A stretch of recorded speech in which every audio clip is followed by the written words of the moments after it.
सत्संगत जी बड़े प्रेम और सत्कार से कहना जी, धन निरंकार जी। सत्संगत जी, दास विनती कर रहा है, दास से त्रुटि हो जाए तो अपने घर के बालक समझकर क्षमा करिएगा। सत्संगत जी, अक्सर आपने देखा होगा कितनी महिलाएं या औरतें लगभग बिना किसी वजह के आंख में आंसू लिए जो रोती रहती हैं, कहती हैं मुझ पर, जो कि क्या होता है कि मुझ पर ही सारा बोझ टूट पड़ा है। शायद बात बात पर कहा जाए तो रोने वाली स्त्री, उनका होगा विनाश, उनको नहीं पता है। यह हर एक जो स्त्री को जरूर देखना चाहिए, चाहे वह कोई भी हो। भारत की संस्कृति में नारी को करुणा, ममता और सहनशीलता की मूर्ति माना गया है। शास्त्रों में लिखा भी गया है। उसके अनुसार नारी के आंसू को उनके दुख, प्रेम और सच्चाई का प्रतीक कहा गया है। लेकिन समय के साथ समाज में यह धारणा भी गहराने लगी है कि जो स्त्री बात बात पर रोती है उनका घर बर्बाद होता है, उनके आंसू अशुभ होते हैं। स्त्री को नहीं रोने चाहिए। और क्या सच्चाई है जानेंगे इस वीडियो में, और भी बहुत ही विनाश का जो कि कामकाज। क्या सच में किसी स्त्री के आंसू दुर्भाग्य लाते हैं, या केवल समाज की रची हुई एक कड़वी परछाई है? क्या आंसुओं में पाप होता है या वे मन का बोझ हल्का करने का माध्यम है? जानेंगे सतगुरु बाबा हरदेव सिंह जी विचार के माध्यम से। तो प्लीज वीडियो को अंत तक देखिएगा, तभी आप अनुमान लगा पाएंगे। सभी कष्टों का निवारण आपको पता चलेगा। यह वीडियो सभी को अवश्य देखना चाहिए, क्योंकि इसमें ऐसा जो विचार मिलेगा जिसे सुन करके आपके रूह कांप जाएंगे। ऐसी कहानी, प्रेरणापूर्ण कथा सुनाने जा रहा हूँ, जो सतगुरु बाबा के द्वारा लिखित तो है ही, रोशनी में इस भ्रम को मिटाएगी और आपके सच्चाई से भी परिचित कराएगी। सत्संगत जी, चैनल पर नए होंगे सब्सक्राइब जरूर से कर लीजिएगा। आइए, आपका बिना कीमती समय आपका बर्बाद करते हुए आइए चलते हैं कहानी की ओर। कहानी शुरू होता है उत्तर प्रदेश के एक छोटे से गांव अमितपुर की। यह कहानी जो गांव था अपनी परंपरा, रीति रिवाजों और प्राचीन मान्यताओं के लिए जाना जाता था, जहां हर घर में पूजा पाठ और धार्मिक अनुष्ठान का बड़ा महत्व था।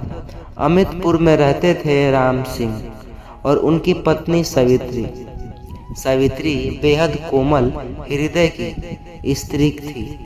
वह छोटी छोटी बातों पर भावुक हो जाती और उसके आंसू जो छलक जाते, चाहे खुशी हो या दुखी हो या किसी दर्द में, उनकी आंखें तो भीगी जाती।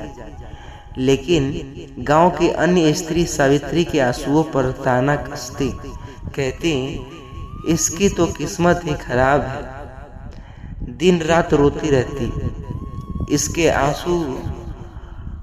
आंसू ही इसके घर के सर्वनाश कर देते हैं, इसलिए इसको नहीं रोने चाहिए।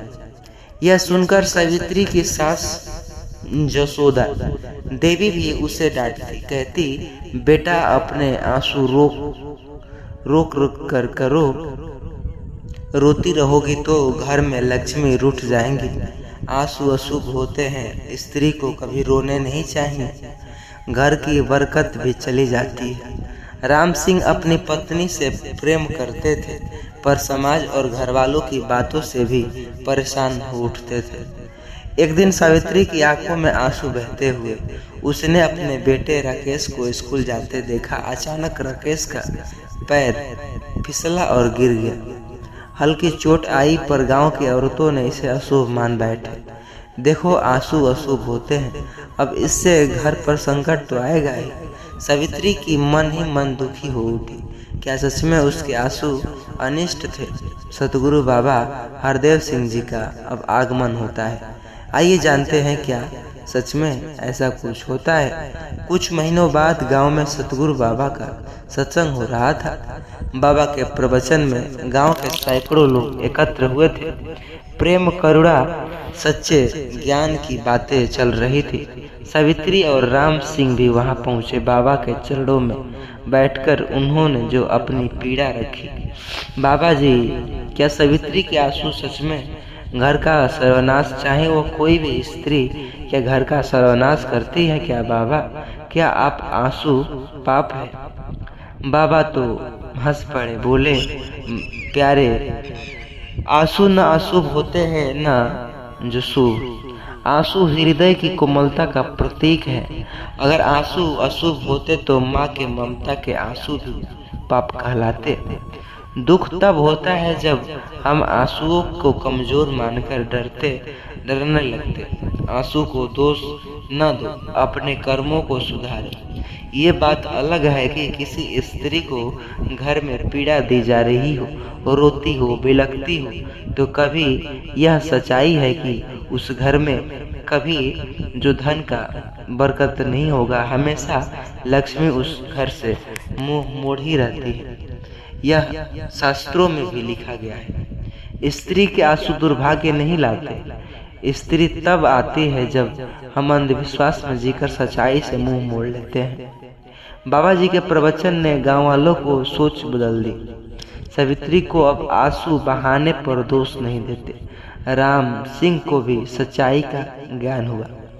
सावित्री अब भी भावुक होती, लेकिन उसके आंसू अब प्रेम और करुणा के प्रतीक बन गए थे। गांव की जो औरतें भी उनके पास आकर अपने दुख बांटती, कहती, आंसू पाप नहीं, वे मन का बोझ हल्का करने का समाधान है। जो अंधविश्वास से डरने की बजाय सतगुरु के ज्ञान का सहारा ले। जो स्त्री के आंसू दुर्भाग्य नहीं लाते, जो उनका सम्मान करे। सत्य वही है जो सच्चे ज्ञान से प्रकट होते हैं और न कि समाज के झूठे डर से। साथ संगत जी, आशा करते हैं यह वीडियो आपको दिल को छू ली होगी। तो प्लीज़ इस वीडियो पसंद आई हो तो एक लाइक ज़रूर बनता है, और चैनल पर नए होंगे सब्सक्राइब ज़रूर करिएगा, और हाँ, कमेंट में धन्य निरंकार ज़रूर लिखें। और इस वीडियो को उन सभी महात्मा के पास शेयर करिए जो आप जिन्हें जानते हैं, क्योंकि ऐसा करने से आपके पास भी कुछ न कुछ तो ज़रूर होता है। क्योंकि दूसरे की मदद से ही सतगुरु का भाव प्रकट होता है। सत्संग जी, प्रेम और सत्कार से कहना जी, धन्य निरंकार जी। संगत जी, अक्सर बहुत ही नज़दीक जो कि शिवरात्रि बोले तो सोमवारी आ रहा है, लेकिन क्या जितने भी धतूरा चढ़ाने वाले लोग, क्या होगा उनके साथ? ऐसा तो शास्त्रों के अनुसार कहा गया है। भारत एक ऐसा देश जो जहां धर्म और आस्था जीवन की धड़कन में रची बसी है। यहाँ हर फूल पत्ता, हर पत्ता और हर कर्म और एक अर्थ है, एक श्रद्धा है। शिवलिंग पर बेलपत्र, धतूरा, आक, दूध, जल चढ़ाने की परंपरा सदियों से चली आ रही है। लेकिन समय के साथ इस श्रद्धा में अंधविश्वास ने भी एक घर बसा लिया। लोग यही मान बैठे कि अगर शिवलिंग पर धतूरा चढ़ाया गया तो जो संकट होगा, अनिष्ट होगा, मृत्यु होगी या सर्वनाश होगा। जबकि शास्त्रों में लिखा गया है, भोलेनाथ औषधि रूपी धतूरा स्वीकार करते हैं और संसार के विष को नष्ट करते हैं। तो फिर ऐसा डर क्यों, ऐसी मान्यता क्यों कि धतूरा चढ़ाने से अनिष्ट होता? यही प्रश्न हम ले चलेंगे आज आपको इस कथा की ओर, जिसे एक परिवार की सच्ची कहानी, जिसने अंधविश्वास की बेड़ियां तोड़ करके सच्चे ज्ञान को अपनाया है। साथ संगत जी, यह वीडियो बहुत ही खास होने वाला है हर एक इंसान को जो महाशिवरात्रि जो सावन के पर्व को मानता है। तो प्लीज़ इस वीडियो को पूरा ज़रूर देखिएगा, क्योंकि आधा अधूरा ज्ञान बहुत ही विनाशी होता है। साथ संगत जी, चैनल पर नए होंगे सब्सक्राइब जरूर से करिएगा। आज की यह वीडियो उन सभी मित्रों को जो कि बहुत ही ज़्यादा ज़रूरी है सुनना, जो सावन की तैयारी में जोरों पर है। आइए आपका कीमती समय बर्बाद न करते हुए उस कथा की ओर बढ़ते हैं जिस कथा के बेसब्री से सबको इंतजार था। यह कथा राजस्थान के एक छोटे से कस्बे सावनगढ़ की है। सावनगढ़ अपने प्राचीन शिव मंदिर और भोलेनाथ की विशेष पूजा पद्धति के लिए प्रसिद्ध था। सावनगढ़ में रहते थे गिरधारी लाल और उनकी पत्नी मंजू देवी। दोनों ही अत्यंत श्रद्धालु थे। गिरधारी जी हर सोमवार को शिव मंदिर में जाकर पूजा करते और अपने बेटे के राकेश को भी साथ ले जाते। गिरधारी को एक पुरानी आदत थी, मंदिर जाते समय रास्ते में लगे धतूरे के पेड़ से पुष्प तोड़कर शिवलिंग पर चढ़ाते थे। भांग धतूरा, उनका मानना था कि धतूरा शिव का प्रिय है। अक्सर लोग आपने देखा होगा गांव में धतूरा भी लोग चढ़ाते हैं, पर क्या सच में ऐसा नाश का कारण होता है? उनके पापों का नाश होता है? लेकिन मंजू देवी को यह पसंद नहीं था। हर बार बार बार कहती धतूरा मत चढ़ाया करो, एक यह अनर्थ का कारण बन सकता है। मैं सुनाती आई हूँ कि इससे घर में अकाल पड़ता है, मृत्यु होती है। गिरधारी जी हंसते और कहते, अरे भाग्यवान, ये भोलेनाथ का प्रसाद है, ये विनाश को कैसे कर सकता है? मंजू देवी डर बेजा जो कि नहीं सकती। उन्होंने अपने बचपन में सुना था कि उनके गांव में एक स्त्री ने शिवलिंग पर धतूरा चढ़ाया और उसकी रात उसका बेटा बीमार पड़ा। तब से वह धतूरे चढ़ाने से डरने लगती। उसका डर राकेश पर भी हावी होने लगा। राकेश भी पिता को धतूरा चढ़ाने से रोकता। पिताजी, धतूरा न चढ़ाए तो अच्छा है। एक साल सावन में जब गिरधारी जी ने धतूरा चढ़ाया, उसी रात तेज आंधी आई और उनके घर की दीवारें जो गिर गई। किसी की चोट तो नहीं लगी, पर मंजू देवी ने मान लिया कि यह धतूरे का असर तो होगा ही।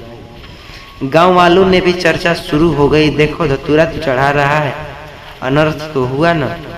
महीनों बाद गांव में सत्संग हो रहा था, जहां सतगुरु निरंकारी हरदेव सिंह जी उपस्थित थे।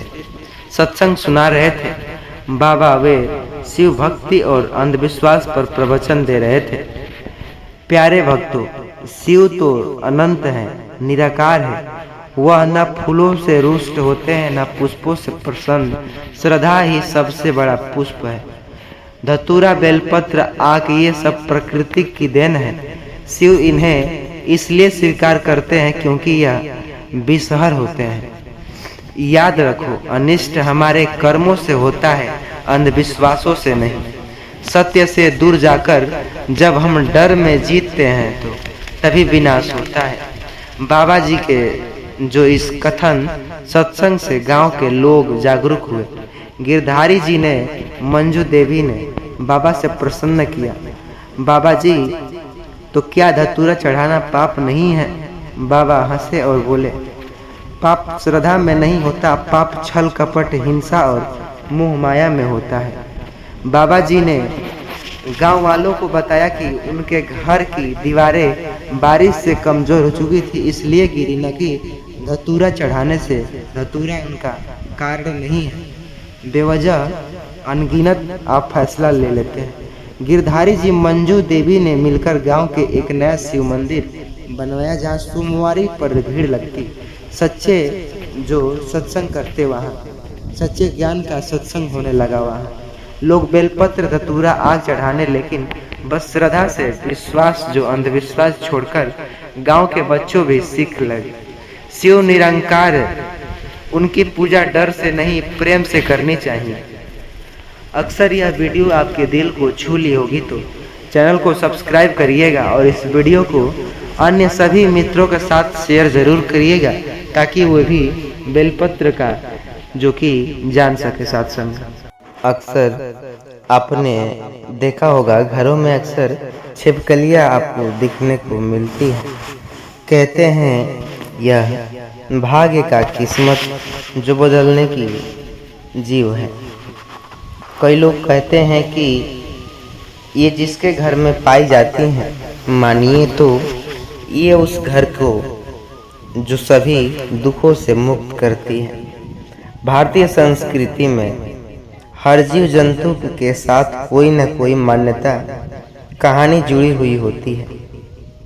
कभी कौवा दिख जाए तो कहते हैं अतिथि आएगा, बिल्ली रास्ता काट दे तो यात्रा टाल देते हैं, और यदि घर में छिपकली दिख जाए तो अनिष्ट का भय होता है। कहते हैं कोई कुछ तो कोई कुछ। कहते हैं छिपकली अगर घर में है तो विनाश का कारण भी बन सकता है। इस तरह के छोटे से प्राणी को जो लोग भय और अंधविश्वास की दृष्टि से देखते हैं, पर क्या सच में एक छिपकली किसी के भाग्य को बिगाड़ सकती है? क्या किसी का जीवन इस छोटे से जीव की उपस्थिति से बदला जा सकता है, या यह केवल हमारे मन का भ्रम है?